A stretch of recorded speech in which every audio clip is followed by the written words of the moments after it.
स्वामी चरित्र सारामृत अध्याय पहिला सविस्तर सारांश.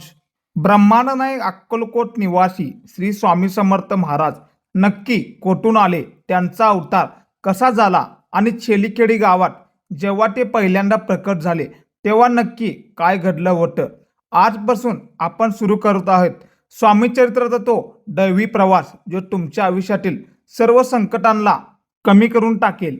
अध्यायातील पहिल्या ओळीतच दडले तुमच्या यशाचं आणि कल्याणाचं रहस्य. मंगलाचरण आणि वंदना. अध्यायातील सुरुवातीतील ग्रंथकार विष्णू, गणेश आणि सरस्वती देवाला अत्यंत भावुक होऊन वंदन करतात. कोणतंही शुभ कार्यास सुरुवात करताना बुद्धीच्या देवताला स्मरलं की ते कार्य निर्विघ्नपणे पार पडतं. हाच तो मॅनेजमेंटचा धडा आहे. श्री स्वामी समर्थ साक्षात परब्रह्म आहे आणि त्यांच्या चरणी लीन झाल्याशिवाय माणसाचा उद्धार शक्य नाही हे सांगताना लेखकाचा भाव गटगट होतो. जगाची स्थिती आणि स्वामींचे आगमन.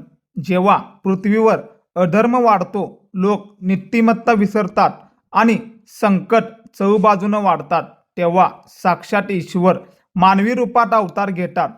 स्वामी समर्थ हे दत्तात्रयाचे तिसरे अवतार म्हणून प्रकट झाले. ते निर्गुण निराकार असले तरी भक्तांच्या प्रेमापोटी त्यांनी हे सगुण रूप धारण केलं आहे. हा अध्याय आपल्याला सांगतो की संकटाची वेळी देव आपल्याला कधीही एकटं सोडत नाही. छेलीखेडा येथील प्रकटीकरण. स्वामी समर्थ महाराज पहिल्यांदा प्रकट झाले ते प्रज्ञेच्या छेलीखेडा नावाच्या गावात. एका विशाल वटवृक्षाखाली दिगंबर अवस्थेत तेजपुंज शरीर आणि लांब आजानुभाव घेऊन ते प्रकट झालेले होतं. त्यांचं रूप इतकं तेजस्वी होतं की सूर्यही फिकं पडेल. त्यांच्या एका नजरेत हजारो सूर्याची तेज आणि चंद्राची शीतलता एकाच वेळी जाणवत असे. त्यामुळे पाहणाऱ्यांना साक्षात ईश्वरांचा भास होत असे. स्वामींची बाललीला आणि आगाध ज्ञान. स्वामी समर्थांनी तिथल्या बालकासोबत खेळताना अनेक अद्भुत लीला केल्या आहेत. ते कधी लहान मुलासारखे निष्पाप वागतात तर कधी कधी जगाचं गूढ ज्ञान सांगत असतात. त्यांच्या मुखातून निघणारे शब्द म्हणजे साक्षात वेदांचा अर्थ असे होय.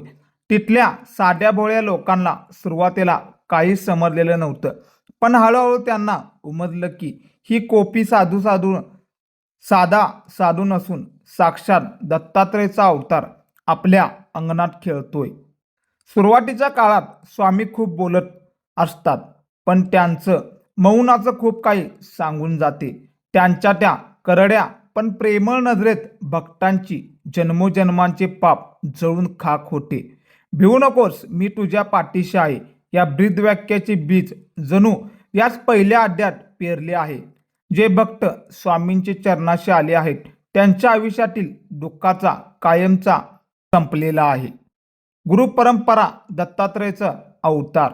हा अध्याय आपल्याला स्वामींच्या गुरुपरंपरेचा ओळख करून देतो. श्रीपाद श्री वल्लभ नरसिंह सरस्वती, त्यानंतर स्वामी समर्थ. हा प्रवास म्हणजे भक्ताच्या कल्याणासाठी ईश्वराने घेतलेला ध्यास आहे. हे तत्व समजून घेतल्यावर माणसाच्या मनातील सर्व भीती निघून जाते. स्वामी हेच गुरूंचे गुरु आणि देवांचे देव आहेत, या अध्यायातून सिद्ध होते.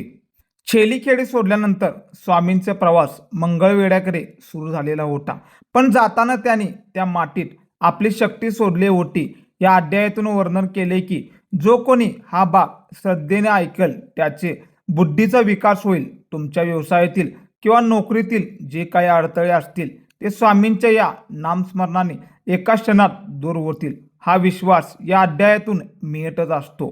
भक्तासाठी स्वामींनी दिलेला संदेश. स्वामी म्हणतात, मी कुठेही गेलेलो नाही, मी सदैव तुमच्या सोबत आहे.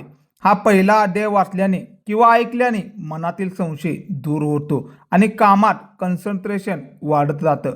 जर तुम्हाला जीवनात यश हवं असेल तर स्वामींच्या या चरित्राचा आधार घेणे गरजेचं आहे. स्वामींच्या चरणी पूर्णपणे शरण जाणाऱ्या भक्ताला कधीच कशाची कमतरता पडत नाही. या अध्यायाची फलश्रुती मी काढलेला आहे. या अध्यायाची फलश्रुती अशी आहे की जो कोणी मनुबाई स्वामींची सेवा करेल त्याला साक्षात ईश्वराचं दर्शन घडेल. जीवनात वादळ शांत करण्याची ताकद या पहिल्या अध्यायातील आहे. श्रद्धा आणि सुबरी ठेवून जर आपण स्वामींचं झालो तर स्वामी पूर्ण जगाला आपल्या पायाशी आणून ठेवतात. हाच तो खरा मिराकेल आहे जो हजारो भक्ताला अनुभवायला मिळालेला आहे. भक्तांनो, हा होता स्वामी चरित्र सारामृत अध्याय पहिला. प्रवास आत्ता दररोज असंच सुरू राहणार आहे. जर तुम्हाला हा सारांश आवडला असेल तर पॅटर्न वेगळा या चॅनेलला आत्ताच सबस्क्राईब करा. कमेंटमध्ये जय जय स्वामी समर्थ नक्की लिहा.